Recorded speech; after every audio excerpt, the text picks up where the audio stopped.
দুষ্টু বাচ্চারা একদমই শাক খেতে চায় না।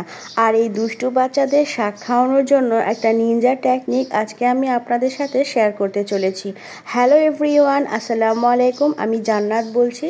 নতুন আরও একটি ভিডিও নিয়ে চলে এসেছি। আজকে তৈরি করে দেখাবো লাল শাক দিয়ে একটা মজাদার লুচি রেসিপি। বাড়ির ছোট বাচ্চারা খেতে অনেক পছন্দ করবে আর অনেক হেলদি একটা নাস্তা হিসেবে এটা তৈরি হবে।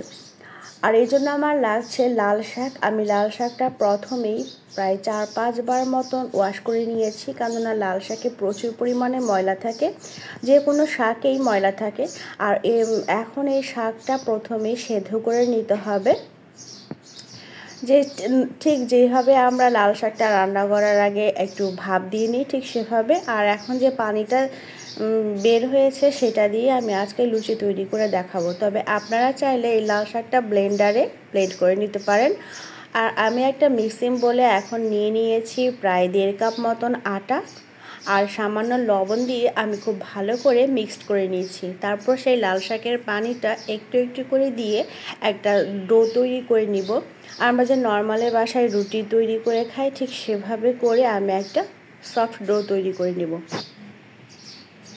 আর এভাবে ডো তৈরি করে নিয়ে আমি এটা রেস্টে রেখে দিব প্রায় 15 থেকে 20 মিনিটের মতন।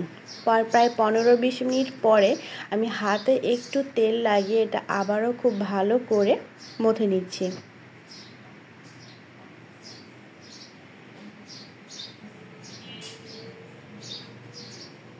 তারপর আবারও প্রায় রেখে দেব কিছুক্ষণের জন্য।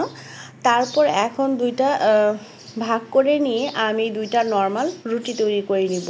আমরা যে বাসায় রুটি তৈরি করে খাই ঠিক সেরকম।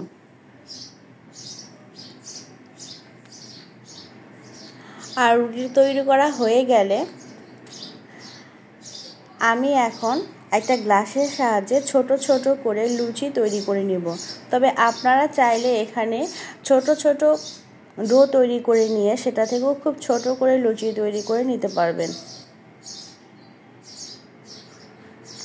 এতে একটা রুটি থেকে আমার অনেকগুলো মিনি লুচি হয়েছে। তারপর এরকম করে আমি আরও একটা রুটি তৈরি করে নিয়ে সেখান থেকেও অনেকগুলো লুচির শেপ তৈরি করে নেব।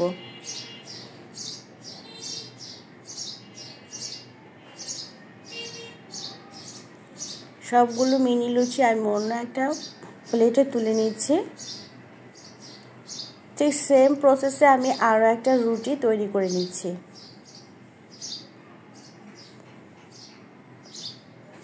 বাসায় অনেক বাচ্চারাই শাক খেতে চায় না, আর এভাবে করে বাসায় আপনারা খুব সহজেই বাচ্চাদের শাক দিয়ে রুটি তৈরি করে খাওয়াতে পারবেন বা লুচি তৈরি করেও খাওয়াতে পারবেন। খেতেও যেমন সুস্বাদু হয় আর দেখতেও অনেক সুন্দর হয়, বাচ্চারা খুব তাড়াতাড়ি আকৃষ্ট হয় আর এটা খেতেও চাইবে। এখন একটা কড়াইতে একটু বেশি করে তেল দিয়ে সেখানে আমি লুচিগুলো দিয়ে ভেজে নিচ্ছি।